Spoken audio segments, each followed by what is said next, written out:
The first thing I noticed when I walked into my childhood home was that my mother had vanished.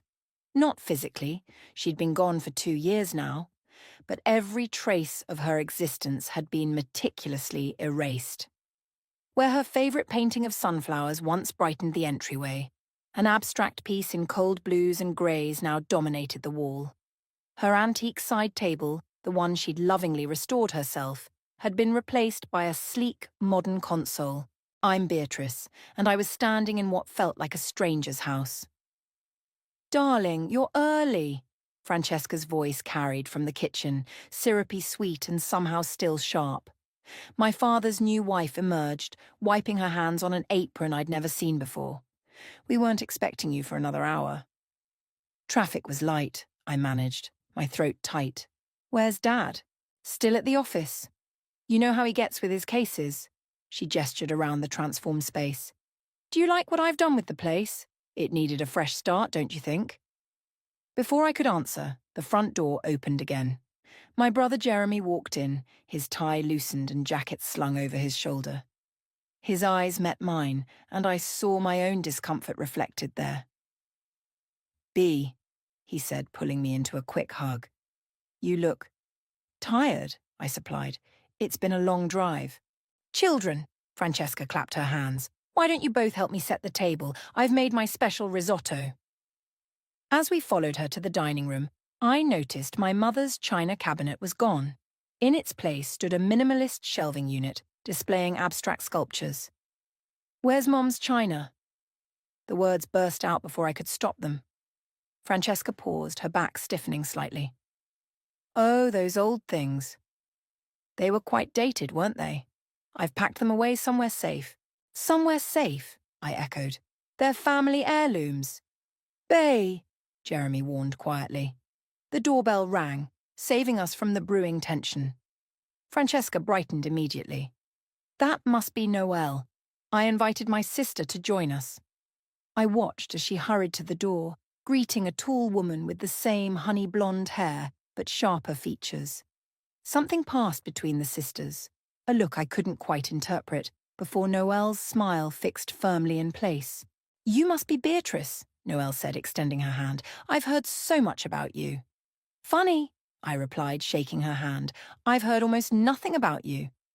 Dad arrived just as Francesca was serving dinner. He kissed her cheek, ruffled my hair like I was still 12, and took his place at the head of the table. My mother's old chair. "So, Beatrice," Francesca began, spooning risotto onto everyone's plates. "How's the final year of college going? Still pursuing that? What was it again?" "Psychology," I said. "And it's going well." "Ah, yes, psychology." She exchanged a meaningful look with my father. "Have you given any thought to law school?" "Your father and I were just discussing how well you'd fit into the family practice." I pushed the risotto around my plate. "I'm planning to get my master's in counselling, actually. I've already been accepted to—" "Beatrice," Dad interrupted, "we've talked about this. The firm needs fresh blood, and you've got the Ryan instincts."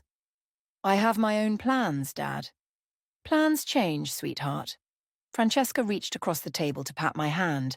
I resisted the urge to pull away. "Family should come first, don't you think?" That's when I noticed it. The way Noelle's knuckles whitened around her wine glass, the slight shake of her head at her sister's words. There was a story there, something hidden beneath the surface. "Speaking of family," I said carefully, "I was hoping to hang Mom's portrait back up in the study. I noticed it was taken down." The temperature in the room seemed to drop 10 degrees. Francesca's fork clinked against her plate. "Oh, darling," she said, her voice dripping with manufactured sympathy, "we agreed it was time to move forward, didn't we, Ulysses?" Dad cleared his throat. "It's for the best, Bea. We can't live in the past forever." I looked at Jeremy, but he was suddenly very interested in his food. Noelle, however, was watching her sister with an expression I couldn't quite read. Was it fear? Disgust? "Of course," I said finally, forcing a smile. "Moving forward. That's what Mom would want, right?" But as I sat there, watching Francesca orchestrate her perfect family dinner in my mother's house, wearing my mother's apron, which I'd just recognised, serving food on new plates that erased decades of family memories, I made a decision. This wasn't about moving forward. This was about erasure, and I wasn't going to let it happen. She's literally erasing my mother from existence, Wendy. I paced back and forth in my best friend's apartment, clutching a cup of coffee that had long gone cold. You should have seen it. Every photo, every memento, gone. Wendy sat cross-legged on her couch, her laptop balanced on her knees. Have you Googled her? Francesca, of course, but there's nothing except some charity event photos and her wedding announcement to Dad. Then we need to dig deeper. Wendy's fingers flew across the keyboard. What did you say her sister's name was? Noelle. And there was definitely something off about their interaction at dinner. Got her. Wendy turned the laptop toward me. Noelle works at a real estate firm downtown. We could always pay her a friendly visit. I grabbed my jacket. Let's go. The real estate office was all glass and chrome, with Noelle's name displayed prominently on one of the corner office doors. She looked up as we entered, her professional smile faltering when she recognized me. Beatrice, this is unexpected. I was in the neighborhood, I lied smoothly. Thought I'd stop by and properly introduce my friend Wendy. We're actually looking for investment properties. Noelle's posture relaxed slightly. Of course. Please, sit down. We spent 20 minutes discussing property values and market trends before I carefully steered the conversation toward family.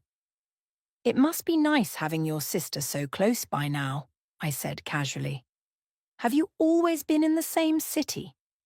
Noelle's fingers tightened around her pen. No, actually. Francesca moves around quite a bit. Oh? I leaned forward. For work? Something like that. Noelle glanced at the door. Look, Beatrice, I should probably... Did she move around with her first husband too? The pen clattered to the desk. Who told you about... So there was a first husband, Wendy chimed in, her voice neutral but her eyes sharp. Noelle stood abruptly. I think you should leave. Please, I said, standing too. Something's not right here. I can feel it. My mother's memory is being systematically erased from our home, and my father acts like he's under some kind of spell. You don't understand what you're getting into. Noelle's voice dropped to a whisper. Francesca has a way of making things disappear when they don't suit her narrative. What things? People. Problems. The past. She glanced at her phone as it buzzed. Her face went pale. She's here. You need to leave. Now. But now, Beatrice. And if you're smart, you'll stop asking questions. Noelle grabbed my arm, her fingers digging in. There are things about my sister that... The office door swung open. Francesca stood there, immaculate in a cream-coloured suit, her smile not quite reaching her eyes. Well, isn't this cosy? She stepped inside, closing the door behind her. Beatrice, darling, what a surprise. We were just looking at investment properties. Wendy jumped in smoothly. Your sister has been very helpful. Has she? Francesca's gaze locked onto Noelle. How thoughtful of her. Noelle seemed to shrink under her sister's stare. Just doing my job. Of course you are. Francesca turned to me. Beatrice, your father mentioned you were coming over for dinner again tonight. I'm making his favourite, pot roast. Actually, I have plans with Wendy. Cancel them. It wasn't a request. Family dinner is important, don't you think? Especially now that we're all getting to know each other better. The threat in her voice was subtle but unmistakable. I forced a smile. Of course. I'll be there. As we left the office, I heard Francesca's voice, low and dangerous. Sit down, Noelle. We need to talk about boundaries. In the elevator, Wendy grabbed my hand. Holy shit, Bea. Your stepmother is terrifying. Did you see Noelle's face when she walked in? Like she'd seen a ghost? Or the devil? Wendy pulled out her phone. I managed to snap a photo of Noelle's computer screen while she was distracted. Look at the tab she had open. I squinted at the image. It showed a news article from 5 years ago. Local business owner missing, foul play suspected. What does that have to do with... Look at the photo caption, Wendy pointed. The missing man's fiancée at the time? Francesca Simmons. My blood ran cold. We need to find out what happened to him. And what happened to her first husband, Wendy added. Because something tells me there's a lot more to your stepmother's past than a few charity events and a wedding announcement. As we stepped out into the sunlight, my phone buzzed with a text from Francesca. Looking forward to dinner, darling. We have so much to discuss. I showed it to Wendy, who shuddered. Be careful, Bea. I think we just kicked a hornet's nest. Good, I said, my jaw set. It's about time someone did. Jeremy cornered me in the driveway before I could make it into the house for Francesca's mandatory dinner. What the hell were you doing at Noelle's office? How did you... Francesca told Dad. He's furious. He ran a hand through his hair. What are you trying to prove, Bea? Don't you think it's weird that we know nothing about her? That she's systematically removing every trace of Mom from the house? People grieve differently. Dad's moving on. Maybe you should too. I pulled out my phone and showed him the article about the missing businessman. Is this moving on? Because it looks more like a pattern to me. Jeremy scanned the article, his face darkening. This doesn't prove anything. Then help me prove it. You're the one with the law degree. Don't you want to know who's really living in our house? Stop. He grabbed my arm. Just stop. You're going to tear this family apart. This family? I yanked free. This isn't our family, Jeremy. This is some twisted replacement version where we pretend Mom never existed. The front door opened, spilling warm light onto the driveway. Francesca stood silhouetted in the doorway. Children, dinner's getting cold. Inside, Dad was already seated at the table, his expression stormy. Beatrice, what's this I hear about you harassing Noelle at work? I wasn't harassing anyone. I was looking at properties. Don't lie to me. He slammed his hand on the table. Francesca says, Of course, Francesca says. I cut him off. Have you ever considered that maybe Francesca isn't telling you everything? That's enough. Dad stood up. I won't have you disrespecting my wife in our home. Your wife? I laughed bitterly. Which one? Because last time I checked, Mom's pictures used to hang in this home too. Francesca placed a hand on Dad's arm. Darling, she's just upset. Change is hard for young people. She turned to me, her voice honey-sweet. Beatrice, I know you're having trouble accepting me, but... Save it. I pulled out my phone again. Why don't you tell us about Marcus? The colour drained from Francesca's face. Who? Marcus. Your former fiancé.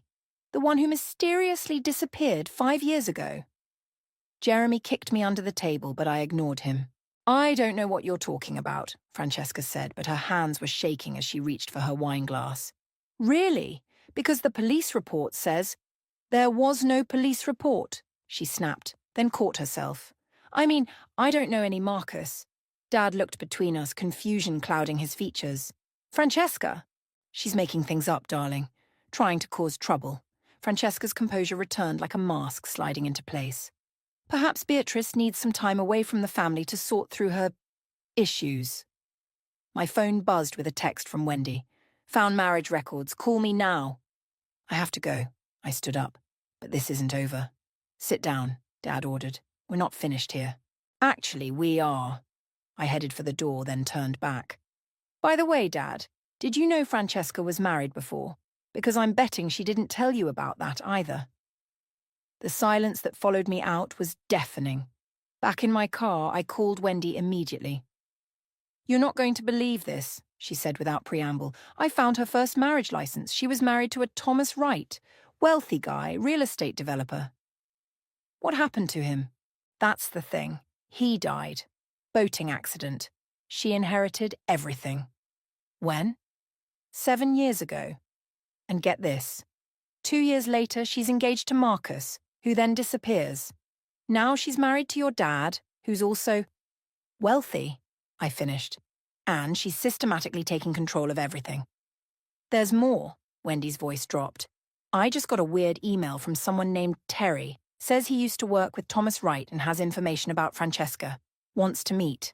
My phone buzzed with another incoming call, Jeremy. I have to go, I told Wendy. Set up the meeting with Terry. I switched calls. What? You were right, Jeremy said quietly. I just found some documents in Dad's study. Francesca's been having him sign over properties to her name. And there's something else. A life insurance policy. She took it out on him last month. My hands gripped the steering wheel until my knuckles turned white. Jeremy, I think Dad's in danger. I know, he paused. Be careful, Bea. After you left, the way she looked, I've never seen anyone look so cold. As if on cue, my phone lit up with a text from Francesca. You really should learn to mind your own business, dear. Some questions are better left unasked. I started my car, my heart pounding. We weren't just dealing with a woman trying to erase my mother's memory anymore. We were dealing with something far more dangerous. And time was running out. Terry chose a busy coffee shop downtown for our meeting. He was already there when I arrived, fidgeting with a thick manila envelope. I recognized him from Dad's law firm holiday parties. He'd been their real estate consultant for years before mysteriously quitting 3 months ago. Thanks for meeting me, I said, sliding into the seat across from him. I should have come forward sooner. Terry pushed the envelope toward me. But Francesca, she has a way of making problems disappear. Like Marcus, he flinched. I worked with Thomas Wright, her first husband. The boating accident wasn't an accident. My hand froze halfway to my coffee cup. What do you mean? Thomas was terrified of water, never went near it. But suddenly he decides to go sailing alone? Terry leaned forward. The insurance payout was substantial, just like Marcus's would have been if they'd ever found his body. Did you go to the police?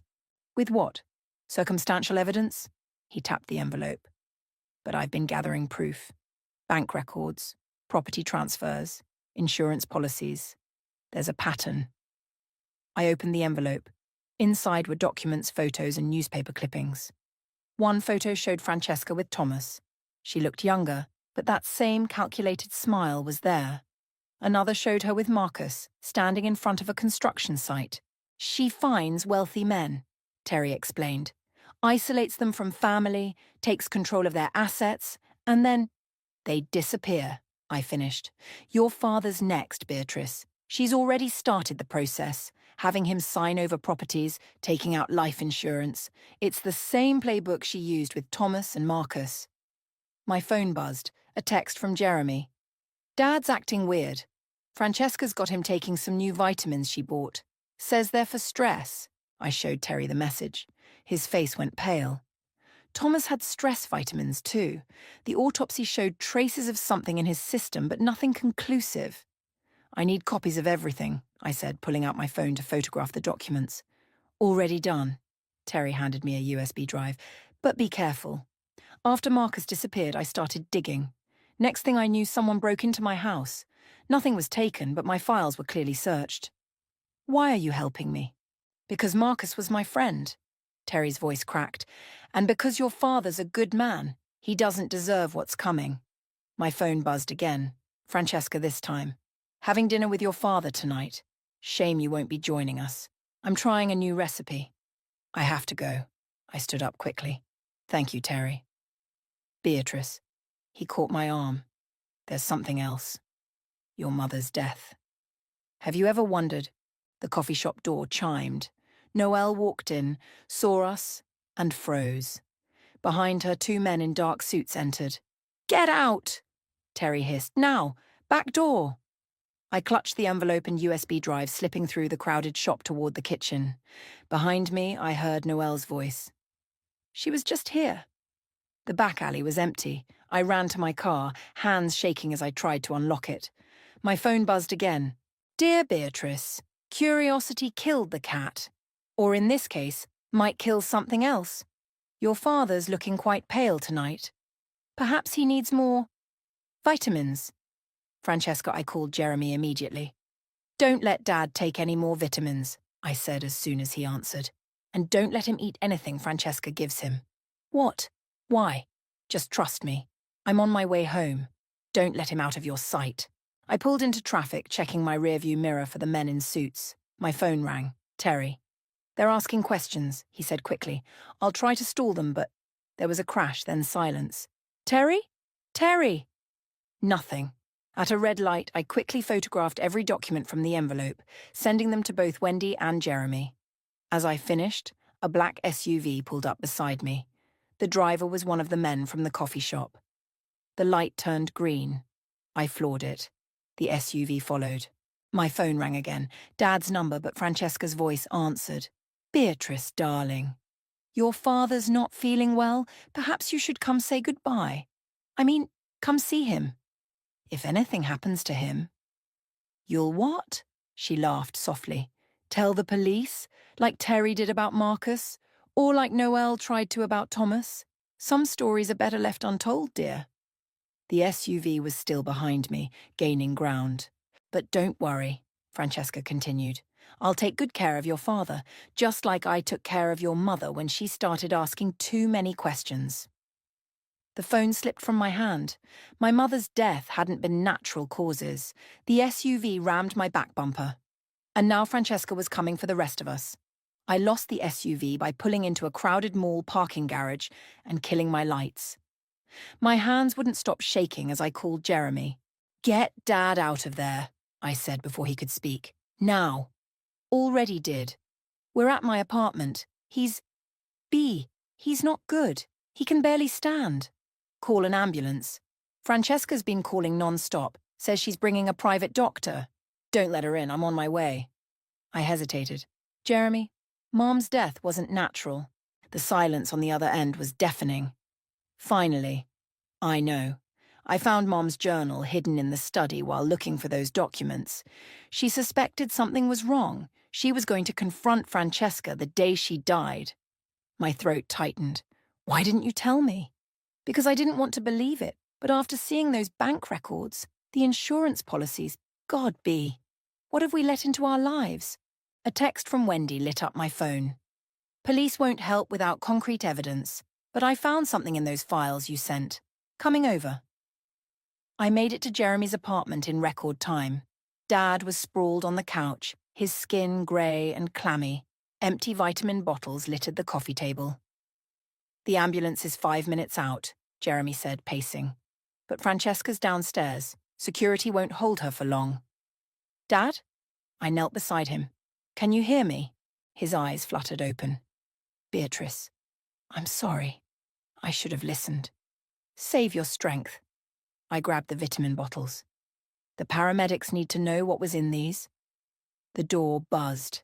Wendy's voice came through the intercom. "Let me in quick. Francesca's arguing with security." Jeremy buzzed her up. She burst in, clutching her laptop. "Those documents you sent? I cross-referenced them with Mom's old medical records." She opened her computer. "The symptoms match. Whatever's in those vitamins, it's the same thing that killed her." Dad started coughing violently. Jeremy supported his head while I called down to the front desk. "Don't let anyone up, especially not too late." Wendy was at the window. "She's getting in the elevator."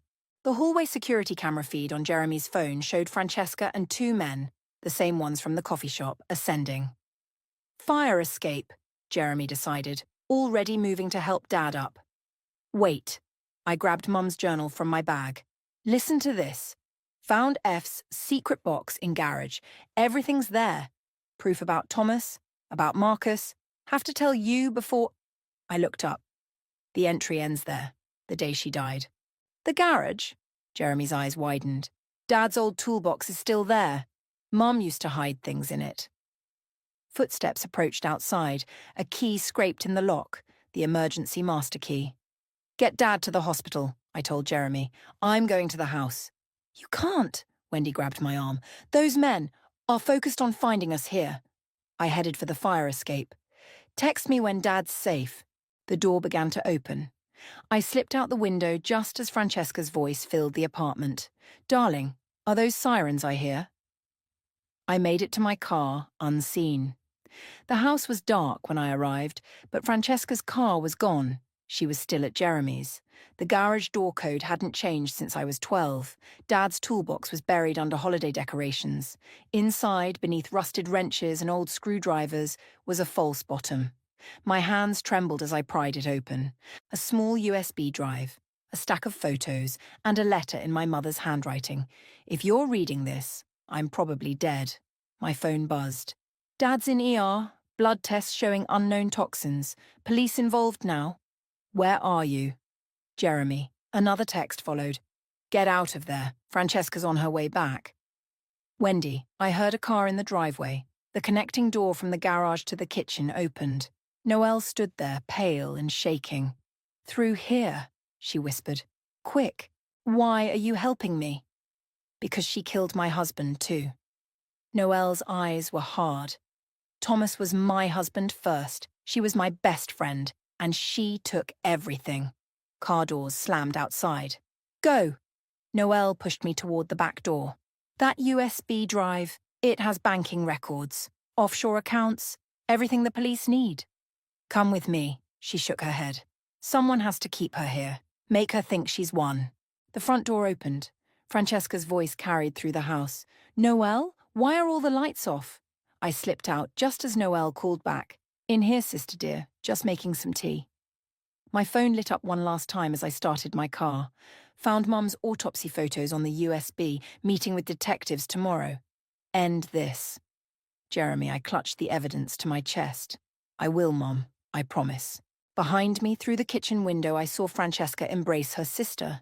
But even from here, I could see Noelle's hands ball into fists at her sides. The game wasn't over, but now we had proof. And tomorrow everything would change. The hospital waiting room buzzed with fluorescent lights and hushed conversations. Jeremy paced while Wendy and I sorted through Mum's evidence on her laptop. Dad's stable, Jeremy said, hanging up his phone. They're running more tests, but the doctor says the poisoning was caught in time. Look at this, Wendy pointed to her screen. These offshore transfers, they all happened right before each death.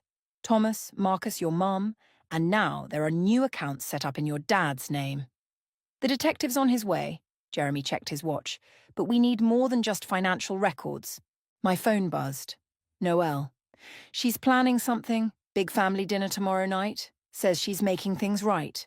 Don't trust her. Another text followed. Found something in her office safe, coming to hospital, don't tell anyone. Noelle's bringing more evidence, I told Jeremy. How long until the detective gets here? 20 minutes. He sat down heavily. I can't believe we didn't see it. All those times Mum tried to warn us about Francesca, the elevator dinged. We all looked up, expecting Noelle. Instead, Terry stumbled out, his face bruised and bloody. Jesus! Jeremy caught him as he nearly collapsed. What happened? Francesca's men, Terry coughed. They wanted to know what I told you, but that's not important. He pulled out his phone with shaking hands. I got this from my security camera last night, after they finished with me. The video showed Francesca in Terry's office, rifling through his files. She was on the phone. It's handled. No, he won't talk. The family dinner tomorrow will take care of everything. Yes, all of them. Just like before. She's planning something at the dinner, I said. Something big. Mass poisoning, Wendy suggested. No, Terry shook his head. Too obvious now. She needs it to look accidental. Like Thomas's boating accident or Marcus's disappearance. The elevator dinged again. This time it was Noelle clutching a small red notebook. Her diary, she said, thrusting it at me. Every detail, every plan written in her own hand. She's always kept one. It's her trophy collection. She looked around frantically. Where's the detective?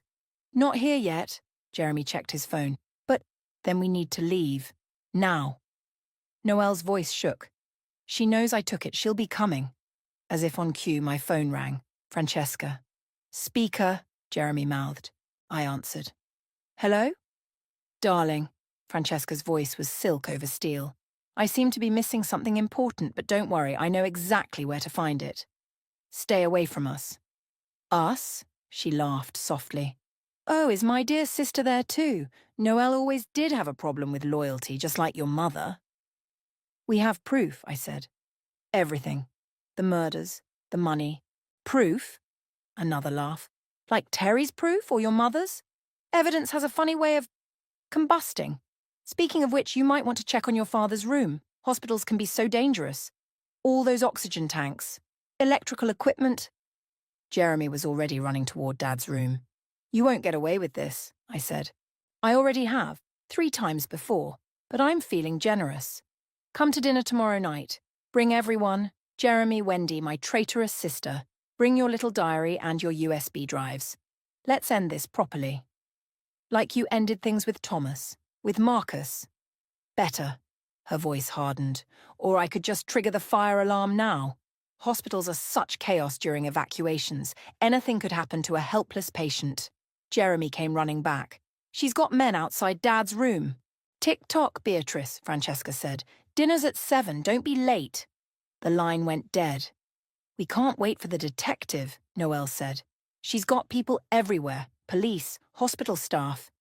Then we end this now, I stood up. At dinner, her way. That's suicide, Terry protested. No, Jeremy's eyes lit up. It's perfect. She's overconfident, thinks she has us cornered. But if we can get her to confess, with everyone there, I can set up remote recordings, Wendy added. Multiple devices streaming to secure servers. And I know all her tricks, Noelle said. Every poison, every accident she staged. My phone buzzed one last time. Don't forget to dress for dinner, darling. It's a special occasion. Your mother wore such a lovely blue dress the night she died. Perhaps you have something similar. Francesca. Tomorrow night, I said, clutching Mom's diary. We finish this. Be careful, Terry warned. She's never lost before. She's never faced a family she tried to destroy before, Jeremy said. Outside Dad's room, I saw one of Francesca's men watching us. He spoke into a phone, smiling. The game was reaching its end. But this time, we knew all the players. And tomorrow night, only one side would walk away from that dinner table. I wore my mother's blue dress to dinner. Francesca's smile faltered when she opened the door, just for a second, but I caught it. You look just like her, she said, voice dripping honey. Come in, everyone's waiting. The dining room was set for a feast. Dad sat at the head of the table, still pale but upright, with Jeremy beside him. Wendy and Terry took their seats while Noelle hovered near the kitchen, avoiding her sister's gaze. Wine? Francesca lifted a crystal decanter. I'll pour, Noelle said quickly, taking it from her hands. The sisters locked eyes, a silent battle of wills. Such a lovely family gathering. Francesca sat at the other end of the table, shame about the circumstances. You mean the poisoning? I placed Mom's diary on the table. Or the murders? Beatrice, Dad started, but Jeremy squeezed his arm. Let her talk, Dad. Let's hear what she has to say. Francesca's laugh tinkled like breaking glass. Murders? My goodness, what an imagination. Though I suppose grief can do strange things to a person's mind. Like Thomas's grief before his boating accident. Noelle's hands shook as she poured wine. Or Marcus's before he disappeared. Careful, sister. Francesca's smile turned sharp. You're still my family. Like Mom was family? I pulled out my phone, playing the security footage from Terry's office. Francesca's voice filled the room. It's handled. The family dinner tomorrow will take care of everything. A recording can be manipulated, she said smoothly. Just like bank records, insurance policies, even diaries can be forged. But memories can't, Dad spoke up, his voice stronger than I'd heard in days. I remember Laura, my wife, telling me something was wrong the day before she died. Darling, you were distraught. I remember the vitamins you gave her. He pushed back from the table.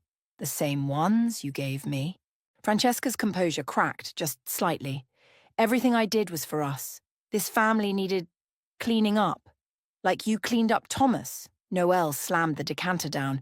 My husband, my best friend. You took everything. He was weak. Like Marcus. Like Laura. Francesca stood, mask finally slipping. They all asked too many questions, poked too many holes. This family needed a strong hand. We've got it all on tape, Wendy held up her phone. Live streaming to 3 different servers. And the police have copies of everything, Terry added. The diary, the bank records. The police? Francesca laughed again, but it was brittle now. You think I don't own half the force? Why do you think they ignored Marcus's disappearance? Thomas's suspicious accident? Not these police. Jeremy nodded toward the dining room windows where red and blue lights suddenly flashed. Federal agents don't take kindly to multiple murders across state lines. Francesca's face went white. She reached for her purse. Looking for this. Noelle held up a small revolver.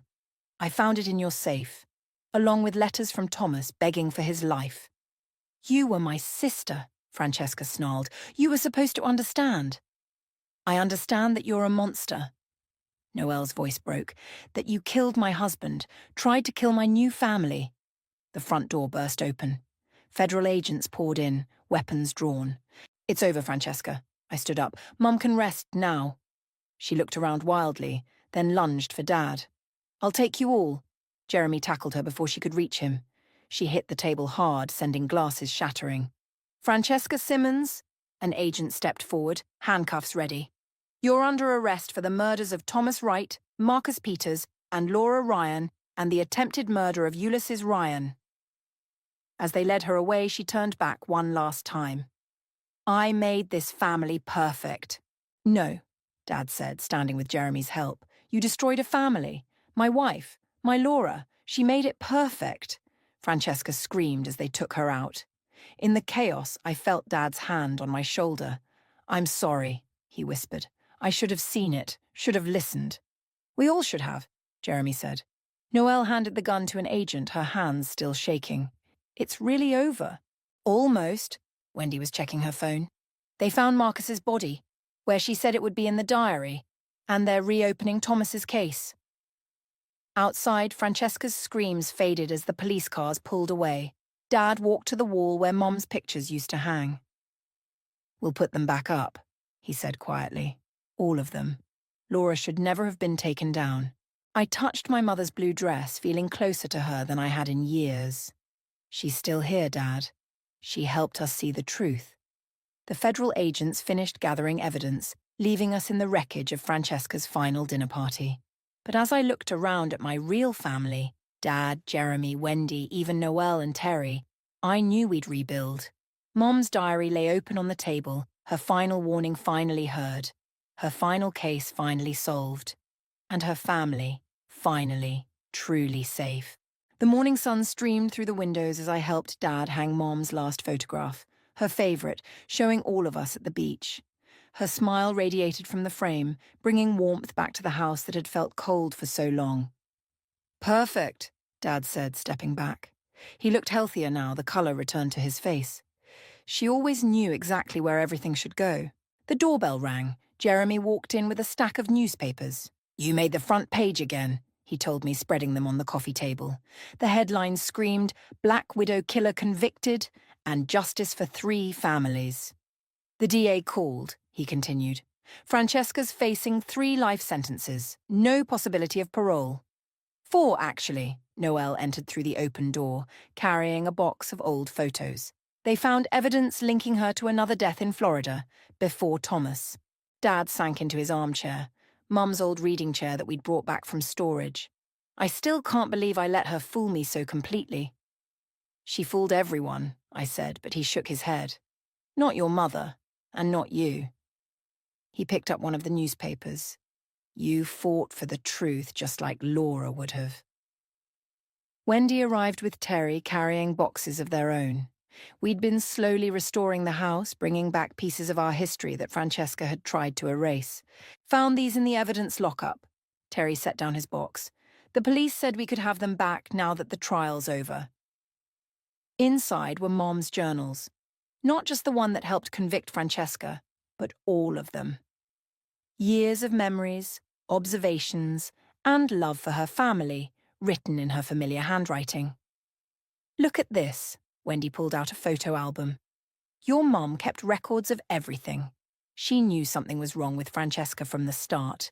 She was protecting us, Jeremy said, flipping through one of the journals. Even after Francesca. Even after I killed her. A cold voice came from the doorway. We all spun around. Francesca stood there in handcuffs, flanked by federal agents. Her designer clothes were replaced by an orange jumpsuit, her perfect makeup gone. Sorry to interrupt, one agent said. She insisted on retrieving personal items before being transferred to federal prison. We'll be quick. Nothing here belongs to you. Dad stood up, stronger than I'd seen him in months. No? Francesca's eyes darted around the room, taking in Mom's restored photos, the recovered mementos. I made this house mine. This family mine. You never had us, I said. Mom made sure of that. Your precious mother, she spat. So perfect, so observant. Did she observe the poison in her coffee? Did she know what was happening when her heart... That's enough, the agent pulled her toward the stairs. Get what you came for. I already have what I came for, Francesca smiled, but it was empty now. One last look at my greatest failure, the family I couldn't break. As they led her away, she called back. Enjoy your memories, they're all you have left. No, Noelle spoke up, surprising us all. They have justice, they have truth, and they have each other. That's more than you ever had, sister. The door closed behind them. We stood in silence until the police cars drove away.